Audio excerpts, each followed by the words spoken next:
Welcome back to Face the State. I'm Ariana Bennett. Thank you for staying with us. Well, I am back with marriage and family therapist Stephen Ng talking about sexual misconduct, how we can kind of create healthier environments for relationships moving forward. And I think a good jumping off point is looking at how society is currently handling all these issues of sexual misconduct that we've seen lately, and it's punitive, right? It's reactive. We're condemning, the people who have done this. Sometimes they're losing their jobs or their endorsements. They might have legal action taken against them. It's all reactive, right? Yeah, and that's really the big problem. I mean, if we truly care about victims, certainly we want to help victims, but we, even more importantly, would like to prevent victimization. So we kind of have to have at least a two-prong approach to this, and I think that's probably grossly oversimplifying it, because I think we need more voices in on developing policies that are going to work for us. On the one hand, I've got my own family that I'm very concerned about, and I always want my family to be safe. So what can they do? And I'd like to advise the people close to me that they always need to figure out their boundaries first before they get into these situations. Like, what kinds of conversations are acceptable? What kinds of touches are acceptable? How do you signal consent when you're getting into a situation like this? Right, being more vocal about what you're comfortable with, right. Which I think is very hard for a lot of people, especially women, to say, you're getting a little too close to me, yeah. Create a little distance. That's not something that women are typically taught to do outside of specific self-defense scenarios. Right, right. But really it's important because people don't know unless you signal them. Yeah, and to say maybe, and to just brainstorm it a little bit, whether it's with family or friends or coworkers, because even that last, you're standing a little too close to me sounds very, kind of almost combative, mm-hmm. But to say something like, I'm the kind of person who needs more space. I feel comfortable with more space. Yeah. Because then it's all about me, and I'm not saying anything negative about you, like you're be too close to me right now. But we can only go so far in terms of creating a safer society if we're only working with individuals. And for me, the real secret to this whole problem is going to be for us to crack the code on how can we change our culture and create a nation state that for the first time in human history has sexual harassment as part of our history, not part of our present, to where it's no longer a norm and no longer something that women and others have to fear every single day when they're in situations where there's somebody who could exploit them. Now, you kind of mentioned this earlier, but ideally that would begin with kids, right? Kind of ingraining in them early on? I don't see how we're going to change without involving children. I'm old enough to remember the seatbelt campaign back in the 70s, and it took us a generation to go from producing cars that had no seatbelts to having pretty much everybody in America wearing a seatbelt almost all of the time. And that was a pretty simple behavior to change. I mean, just snapping on a seatbelt when you get into the car, not terribly complicated, but we're talking about a nation of over 300 million people, each of whom has a very unique sexuality, and each of whom has had no direction so far. So I think a massive public health campaign, in this case mental health, would be enormously helpful. And it doesn't have to be, like a promo for some kind of television sermonette with a lot of rules. Thou shalt not do this, don't do that.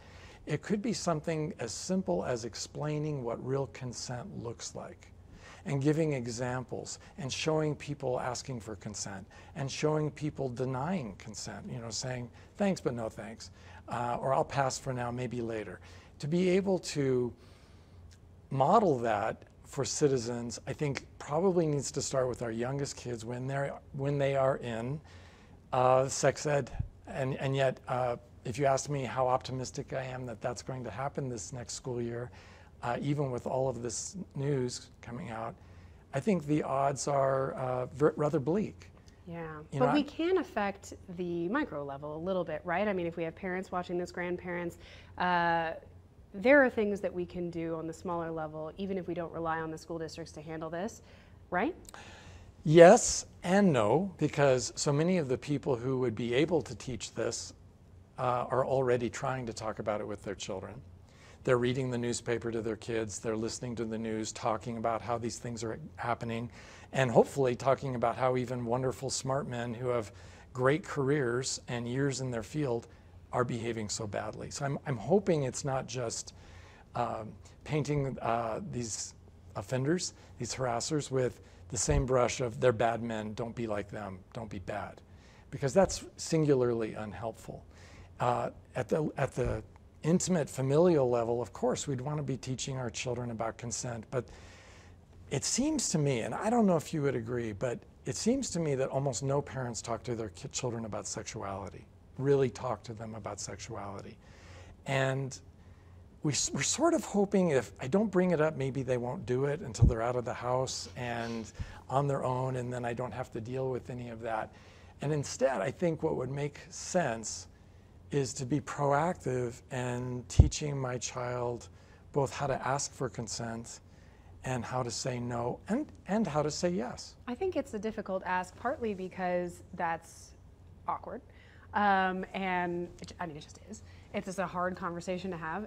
And I also think that we're talking about a generation that themselves did not receive that kind of training. Absolutely. So how do you even broach that subject? I guess we only have a couple minutes, but do you have quick tips for broaching this in as lowest awkwardness level possible? Because in terms of sexuality doesn't start with intercourse.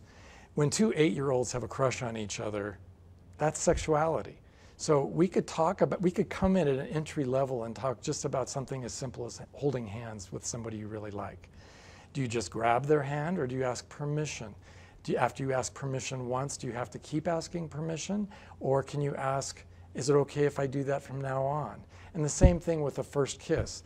And most moms and dads are pretty comfortable talking about how they met talking to their children about how mom and dad met, and how they maybe even exchanged a first kiss.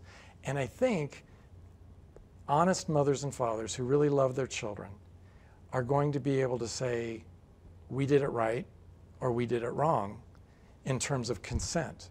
Because let's face it, a lot of us have a history of leaning in for a kiss without getting consent.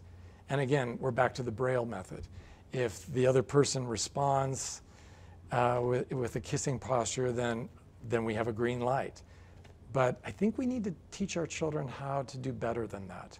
I personally believe it has to start in the sex ed curriculum, but it's difficult because it implies somehow that it's okay to have sex and that we want our children someday to be having sex and hopefully to be having a great sex life. And I think for a lot of us parents, and I'm a parent and a grandparent, it's like a violation of the incest taboo. I don't want to think about my grandma and my grandpa, and I don't want to think about my kids, and I don't want to think about hardly anybody else doing it. So, but it's worth it. But it's worth it, and especially if you're talking about holding hands or giving a hug or putting your arm around somebody, because then you're spared the graphic, more prurient details that get us into the weeds on these subjects. Good advice. Okay, well, we have very little time left, but I do want to ask, we got kids aside, we're dealing now with the situation we're in, which is adults. It's too late for early intervention for us. So what do you advise for adults, especially in workplaces, dealing with colleagues? What's your best advice? It's all remedial for us. It's way too late, right? So how do we go back and unring the bell? Well, we can't. So I think I need to embrace the idea that I failed in the past. I think we all need to embrace that idea, because I think we all have some history of less than perfect responses on the issue of consent. And so giving myself permission to think it through, what will I say the next time I'm in a situation like that? For us old married people, it's too late. I don't need to keep asking my wife if it's okay to kiss her. But if I'm single, I think I need to figure out a way to get a verbal green light, or even a nonverbal one. If I'm out with her at dinner and I put out my hand like this, I'm clearly asking for hand holding. And if she doesn't take my hand, that's pretty clear what the answer is. If she's sitting just like you are with her hands on top of each other and doesn't make a move, okay, that's a no. I can lean back, get comfortable, and move on from there. So it doesn't all have to be with words. Okay, well, we are just about out of time, but Stephen, thank you so much for your time and your advice. I really appreciate it. You're very welcome. Great job. All right, that is it for this episode of Face the State. But for more information on all of this or to see past episodes, you can just head to our website. That's ktvn.com. Thank you so much for being with us. We'll see you next week.